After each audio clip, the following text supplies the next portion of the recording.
Howdy, and welcome to Wise About Texas, the Texas History Podcast. I want to thank you for tuning in today for another story from Texas's great history. This episode is being released in August of 2017, and man, is it hot down here in Texas. But, you know, in August, when is it not hot in Texas? I hope that your summer has gone well. I know the kids are not ready to get back to school, but as a parent of a middle schooler and a late elementary schooler, some of you parents may be ready for the kids to go back to school. It's been a busy summer in the Wise About Texas World Headquarters. I've got some great ideas for some new episodes, and I'm going to ramp back up on the production schedule. It's been a busy summer. We've had a couple of trips. I talked about the road trip that the family took, 2,100-mile road trip, and that sort of put the hammer on the production schedule, but I went ahead and 2,100 wasn't enough, so I took another 2,300-mile road trip driving from California to Texas, and may have run a little side errand in Colorado, but the part of Colorado that we drove through was part of the original Republic of Texas, so I occasionally still claim that area for Texas. Sure are a lot of Texans up there anyway. Well, we came back from that road trip through Amarillo, and of course did a very Texan thing and stopped at the Big Texan Steak Ranch and had a meal. And as we were headed from Amarillo back home, we passed by a town that has an interesting history, and we got to talking about it in the car. And I thought I might talk about today the guy that founded that panhandle town and a little bit about the town and how the old boomtowns were built. So let's go back to the 1920s and get wise about Texas. We're going to start by talking about this individual that founded the town. His name was Asa Borger, and Asa spelled A-S-A, and I pronounce it Asa because his nickname was Ace, and he's noted in some sources as a town builder. He was actually born in Missouri, and his father died young, and he was raised by his mother and his grandmothers. He attended school in Missouri. He actually graduated from college. He got married and had 3 kids. About 1915, he got into the real estate business. He had been in the lumber business, but he got into the real estate business with his younger brother named Pete Borger, and they sold real estate around a mining town in Oklahoma, a town called Pitcher, P-I-C-H-E-R, Oklahoma, and there were some lead mines and zinc mines there. And he must have picked up the real estate business pretty quick because he went on to found an oil town near Bristow, Oklahoma. That oil town, appropriately enough, was called Slick, Oklahoma. And he must have learned how to build those boom towns because he launched another one, Cromwell, Oklahoma. Now, let me tell you a little bit about Cromwell, Oklahoma, to give you a flavor of the kind of towns Ace Borger was starting to build. Now, Cromwell wasn't actually a town that they founded. It was a town that existed but was not doing very well, and oil had been discovered near the town. And so Ace and Pete got the idea to go into Cromwell and fire it back up. Well, the residents of Cromwell certainly were happy to see him and happy to see the prosperity their town was surely about to enjoy. Well, thousands of people came to Cromwell when the Borgers announced what they were doing. Unfortunately, it was not thousands of good, decent, hard-working folk, but thousands of people seeking their fortune. Now, most of the people, I'm sure, were there for the right reasons, but there was a big collection of bootleggers and moonshiners and, let's say, ladies of the evening and plenty of gamblers. And Cromwell was later described, not long after the Borgers got there, as the most wicked city in the world.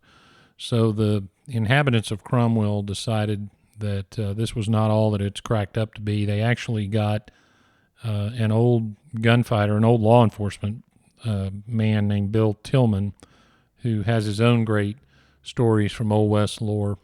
Tillman had been city marshal in Dodge City and was well known. He came out of retirement to help Cromwell, but that didn't work out very well because about a year after he got there, he was shot to death, and he was actually shot to death by a crooked prohibition agent, or at least that's the story.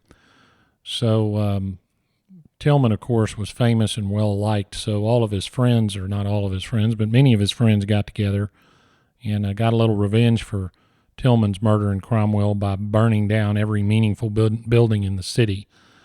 So that's the sort of situation that the Borgers had created in Cromwell, Oklahoma. Well, they needed something else to do after Cromwell was burned to the ground. And Ace Borger didn't have to look far to find out where to go next. All he had to look to was the panhandle of Texas in the early 20s, because oil was being discovered there, and Borger felt like that was the next frontier. He also learned his lesson with Cromwell, because he wasn't going to give anybody the opportunity to dislike the way he did business. He was just going to start a town from the ground up, just as Slick, Oklahoma had been done.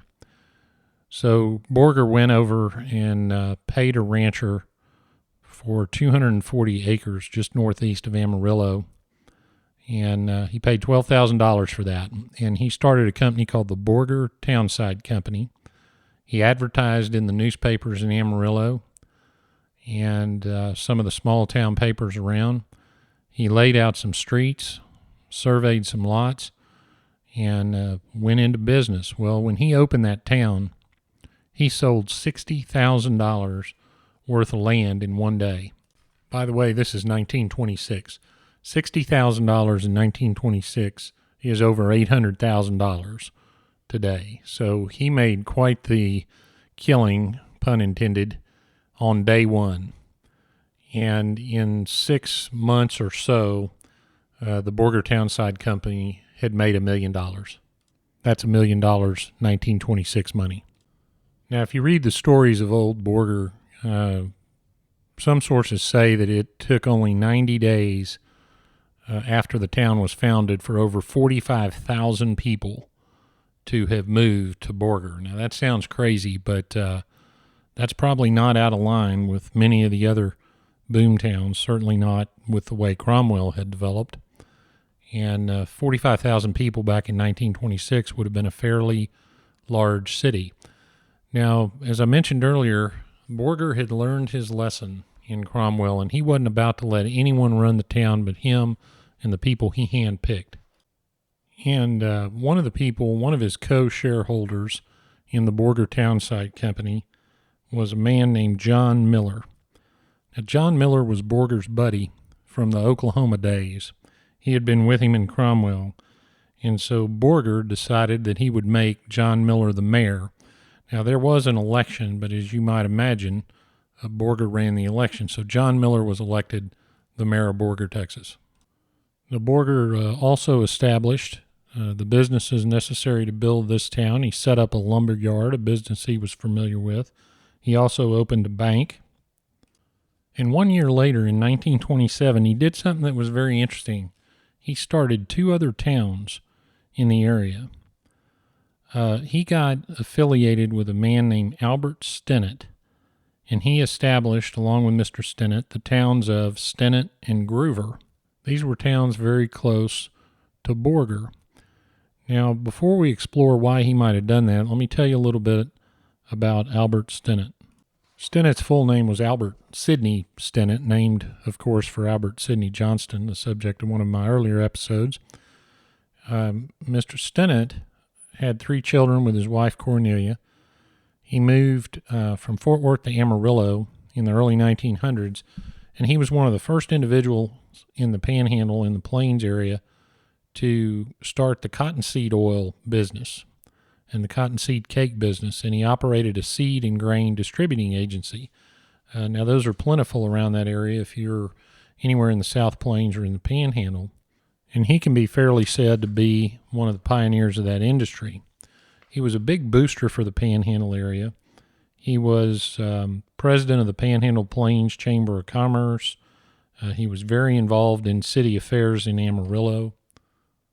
He helped bring railroads, much-needed railroads, to the area to help the farmers get their products to market. He was very involved in a dam project for the Canadian River that he felt would help irrigate the land in the area. In other words, he was a very active, engaged, successful, and by all accounts, upstanding citizen of the area. And this was the person that Borger chose to associate himself with, and I would say wisely, because just like you can be guilty by association with people that are not so desirable, perhaps associating with someone of such sterling reputation might help Borger get done what he needed done. Well, here's the interesting part. Borger insisted that the town of Stinnett be the county seat. Now, I wonder why he would do that. Well, I think that that might keep most of the authorities out of Borger, and it would certainly improve the reputation of the area, and maybe to keep the focus a little bit north of Borger's namesake town. Now, that's just my speculation, and you can form your own conclusion as we learn a little more about Borger. Now, I mentioned John Miller had been named the mayor, and I also mentioned that in 6 months, Borger had made $1 million selling all the real estate of his new town, all the real estate. He had sold it out for $1 million. Well, who had moved to Borger? Well, just like all the Boomtown seemed to be, it was filled with certainly oil men, established oil men, and wildcatters, the guys necessary to work the rigs, but also the requisite number of soiled doves, as well as card sharps, gamblers, people to sell whiskey and dope to the gamblers and the soiled doves. And in that 6 months, maybe a little longer, Borger's nickname was Booger Town. And it was already known as a haven for criminals and perhaps fugitives. Now, Borger at this time was way up in a very, very unsettled area of Texas. Even though this was 1926, the panhandle was very sparsely settled. So it would be a great place to hide out. So we have Mayor Miller, and Mayor Miller decided that he was going to need a law enforcement officer. So he brought in a buddy, also from the Cromwell days in Oklahoma, named Dick Herwig. Dick Herwig had a nickname. He was known as Two Gun Dick Herwig because he walked around with 2 pearl-handled revolvers and always dressed to the nines.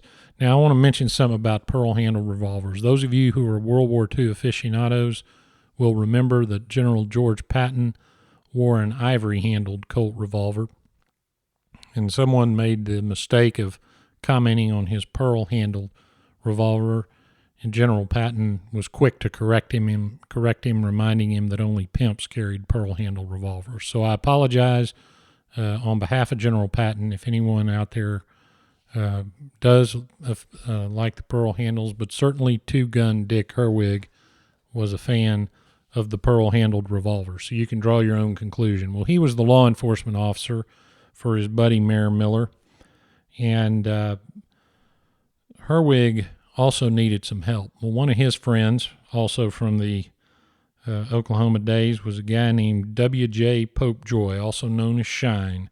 Well, I wonder why he was known as Shine. Well, you guessed it, because that's what he made. And so Shine was involved in that government. He was actually known as the king of the Texas bootleggers at one time, according to one source I found. So this was the type of government that Borger had at this time. Oh, I forgot to mention one thing about Two Gun Dick Herwig. He had actually been convicted of murder in Oklahoma. Now, there's one story I read that he had bought his way out of prison, but I hadn't been able to confirm that. Anyway, he was out of prison, obviously, after his murder conviction. The other thing Herwig was known for were a couple of German shepherds that he walked around with as he visited the various indecent establishments around Borger. Now, you can bet he wasn't there to enforce the law. He was probably there to collect the checks. So let me give you a little flavor of how all this worked, at least on the criminal side. The soiled doves, of which there were roughly 1,000 at any one time in Borger, if you can imagine, they would pay a little fine every week. Now, it was called a fine, of course, because they were disobeying the law, but then once they paid their fine, they were welcome to go back and try to make a living however they saw fit. So Mr. Herwig, and consequently anyone affiliated with him, was making a little money off that illegal trade. And Chief Herwig also made moonshine. And he would sell that moonshine, of course, to the establishments in town. Now, do you think for one second they weren't going to buy moonshine from old two-gun Dick Herwig? So old Booger Town was blowing and going during this time. Now, you might wonder what the governor was up to during all this. Well, the governor at this time was Ma Ferguson. Now, Ma Ferguson definitely deserves her own episode. In fact, she is the wife of an impeached governor, James Ferguson. I've got the trial record of his impeachment trial in my office as we speak, and that's going to be a very interesting episode, a very detailed and interesting time in Texas history, and I'm going to do it. But let's just say that for our purposes today, Ma Ferguson was willing to just let boys be boys, so to speak, in that faraway town of Borger, and she wasn't going to do anything to upset the apple cart up there. Well, Ma Ferguson didn't last much longer in office, and the people of Texas decided they needed a little reform. So they elected Dan Moody to the governor's office. Dan Moody was from Central Texas. He had successfully fought the Ku Klux Klan in the early 1900s, which was not easy to do. And while I'm thinking about it, that in and of itself probably needs its own episode. He was elected Attorney General in 1924, only 31 years old. So in 1926, he beat Ma Ferguson in the primary for the gubernatorial nomination. Now, Texas at that time was 100% Democrat, so if you won the Democrat primary, you were going to win the election, which Dan Moody did. Now, he didn't win it running on a platform of cleaning up these boom towns, but Borger was definitely something that was going to require his attention. So in the spring of 1927, he sent the best man he could think of up to Borger to take a little assessment of what was going on, and that man was Frank Hamer of the Texas Rangers. Now, y'all out there who are familiar with Texas history recognize the name Frank Hamer. Frank Hamer was the one that led the investigation and chase of Bonnie and Clyde and brought them to their eventual reward on a back road in Louisiana later in his career. At this time, Frank Hamer was known as one of the toughest Texas Rangers in the force. Well, I found a quote from Hamer about Borger, and he said that the worst crime ring I've seen in my 23 years as an officer exists in Borger. That quote appeared in the Austin American-Statesman, so something was going to have to be done about this. One of the things that Hamer discovered was that, and he wasn't the only ranger up there, there was a captain named Tom Hickman who was with him, and they discovered that it was Herwig and his officers that were some of the toughest problems to handle, not just the rowdy citizens. In any event, Hamer and Hickman went about trying to clean the town up. I was looking at the Borger paper from this time period. In April of 1927, there's a sub-headline, couple of headlines. One that was interesting was Borger to be shut up tight today. And what they're talking about there is that the businesses had traditionally been open on Sunday, which was a heinous crime in Texas. At the time, we had what's called blue laws, and none of the businesses were supposed to be open, especially not the saloons and gambling dens, et cetera, but of course they were. One of the other interesting sub-headlines is that 4 cops and 6 sheriff's deputies quit, and if you read the story, what Hamer and his group were doing was running out or the corrupt officials, or at least they thought they were doing so, and they certainly did run out some corrupt officers, but we'll see who replaced them. 2 days later, in the Borger paper, to show you what the citizens of Borger were concerned about, one of the sub-headlines, in addition to Country Club will be built, was no more Rangers coming, Hickman says, all quiet. So things had calmed down a little bit, but the town was more interested in whether more Rangers would be there or not than anything else, which tells you a little bit about the town. Now, Between April and June of 1927, Hamer and Hickman were working hard to clean the town up.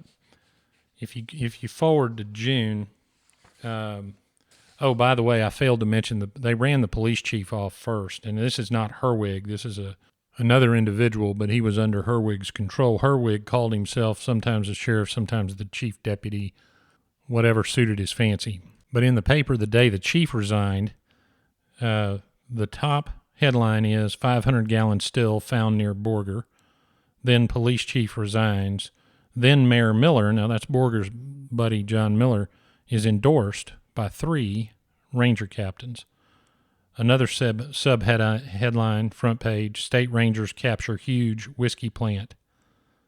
Another subheadline, again telling you what the citizens were concerned about, martial law no longer threats, quote-unquote threats, city of Borger. So you can tell this was a tumultuous time in Borger when those rangers showed up to clean it up. And if you go forward to June, after a lot of their work had been done, or at least they thought it had been done,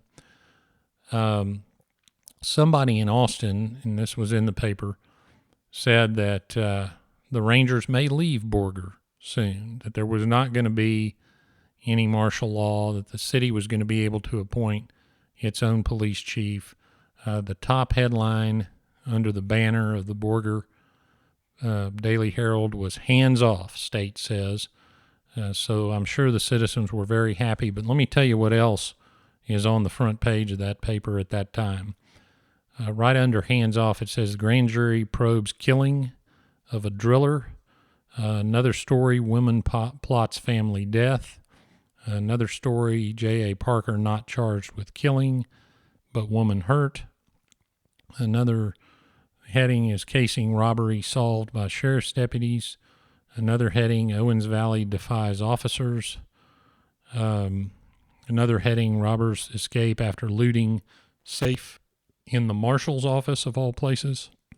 So there was still plenty going on in Borger. I'm always curious. I mean, it was such a boom town. You were never going to get rid of all that crime.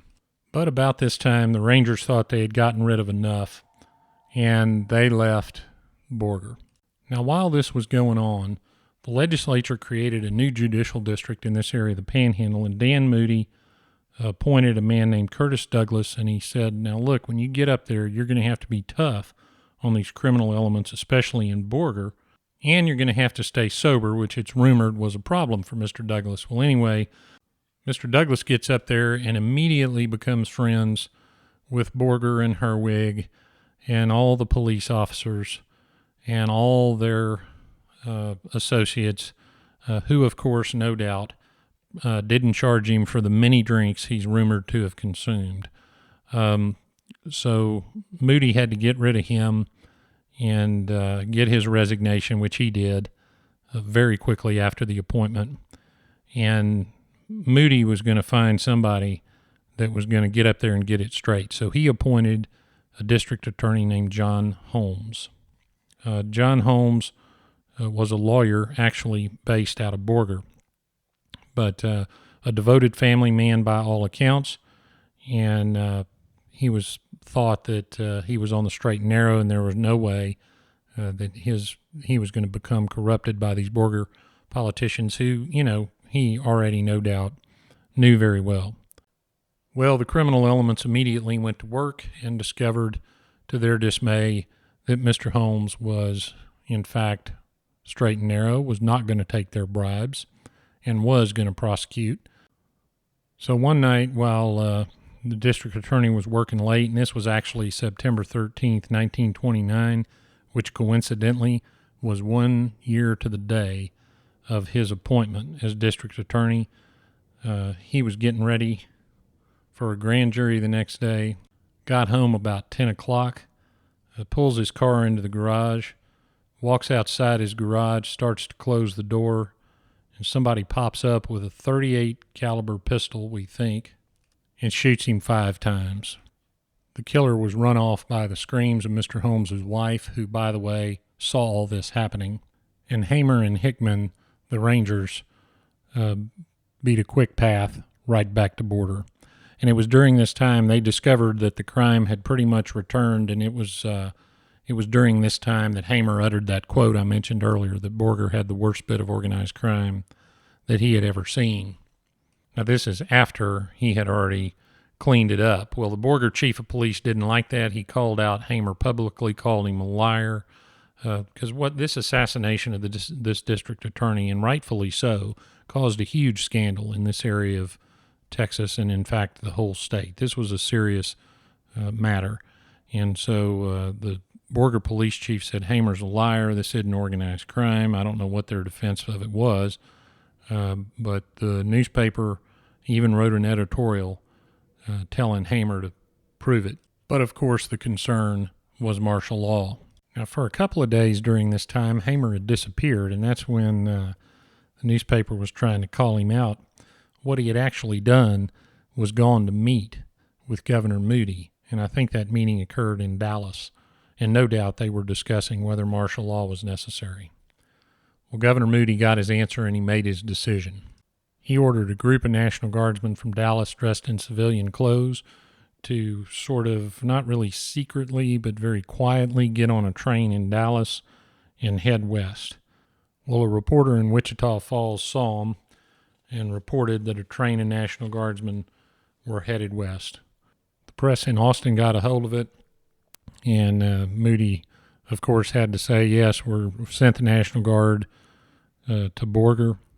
They made their first arrest within about 2 minutes of getting off the train, and that set the tone for what was fixing to happen. The MPs took to the streets. The military took over City Hall. The police headquarters took over the jail.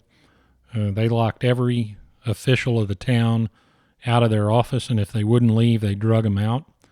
Every cop in Borger was forced to turn in his badge and his gun. They did the same thing in the county seat of Stinnett. And being the county seat, the martial law proclamation was read on the steps of the courthouse. The general in charge, Jacob Walters, formed a military board of inquiry, and that was done to investigate the assassination of the D.A. Holmes. And within 2 days, they'd shut down 45 establishments of various types, houses of ill repute, casinos, saloons, and hundreds of people had been arrested. Well, obviously, this wasn't going well for the officials in Borger, and they wanted to know what they could do to get rid of this martial law, and General Walters said, well, it's real easy. Everybody resigns. Well, the mayor and the sheriff and everybody else dug in their heels, but eventually they came back to the general and started talking about the idea of maybe resigning as long as they weren't ever prosecuted for any crime, and that deal was struck. They left, and martial law was over. Of course, the mayor, sort of like E.J. Davis locking the governor's office when he was finally kicked out of office, the mayor publicly said, well, I'm just a scapegoat for Dan Moody, and I didn't do anything wrong. So he perhaps felt like at least he got the last word, but also he was out of office. And the only bad thing about the martial law, which was lifted about a month later, was that nobody ever solved the murder of District Attorney John Holmes. Well, a name we haven't heard in a while in this little discussion of these martial law adventures was Asa Borger.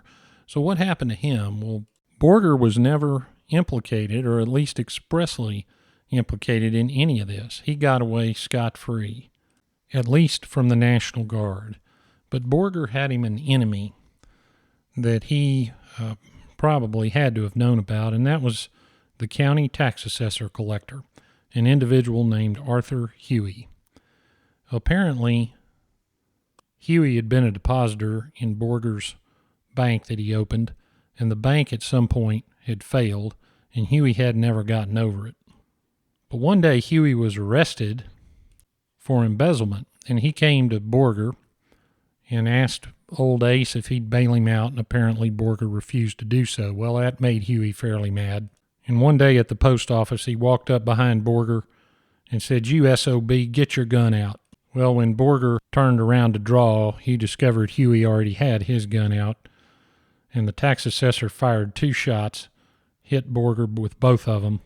Borger goes to the floor. Huey kept shooting till his gun was empty. Then he grabbed Borger's own gun and started shooting him with his own gun. Huey was alleged to have looked down and said, "Well, you old SOB, I got you this time." And in case you're wondering how everybody in the newly upright town of Borger felt about its founder, Asa Borger, the jury acquitted Huey of the crime. And that was the end of Asa Borger, town builder. Well, now we come to the part of the show called Getting There, where I tell you how to see some of the places mentioned in the episode. Borger is about 50 miles northeast of Amarillo, up Highway 136, and if you go up Highway 136 a little further, you'll be in the town of Stinnett, both of those towns subject to Dan Moody's martial law. And on Main Street in Borger, you'll find the Hutchinson County Historical Museum. So stop in there and get you a little flavor of the history of the area. Frank Hamer, the great Texas Ranger, is buried in Austin Memorial Cemetery, which is at 2800 Hancock Drive. It's actually called Austin Memorial Park Cemetery. And Governor Dan Moody's grave is also in Austin at the Texas State Cemetery, and I always encourage all the listeners of this program to go through the Texas State Cemetery because you will learn a lot of Texas history just walking through there. It's a beautiful, peaceful place. I want to say one more thing about that cemetery. We lost this week a good friend of mine and a former governor of the state of Texas, Mark White. The date this episode is being released is August 8th, and Governor White's funeral will be in Houston tomorrow, the 9th. He'll be buried in the state cemetery August the 10th. We were in a lunch club together in Houston, and we might have been on the opposite side of some political issues, but he was a good governor for Texas. He loved the state of Texas, and I want to dedicate this episode to former Governor Mark White. Well, that wraps it up for this episode of Wise About Texas. I hope that you will follow the show on Facebook, follow the show on Twitter at Wise About Texas. We're on Instagram at Wise About Texas. I want to thank you. We're well over 115,000 downloads of this program. It's been a busy summer for downloading. I'm really appreciative of that. I'm always amazed at how many of y'all are listening, and I hope that you'll continue to provide me some feedback on the episodes that I've done and give me some more ideas for episodes you want to hear. I've got a good list going, and we're going to have to keep this podcast going a long time to get to all of your stories. But that's my goal. I want to keep doing it. I love doing it. I love traveling around this state, and I love hearing your stories. So tell a friend about Wise About Texas and leave a review on iTunes if you get a minute. That helps other people find the show. Well, I hope your summer wraps up successfully. I hope you'll go out and do something for Texas today. And until next time, God bless Texas, and we'll see you down the road.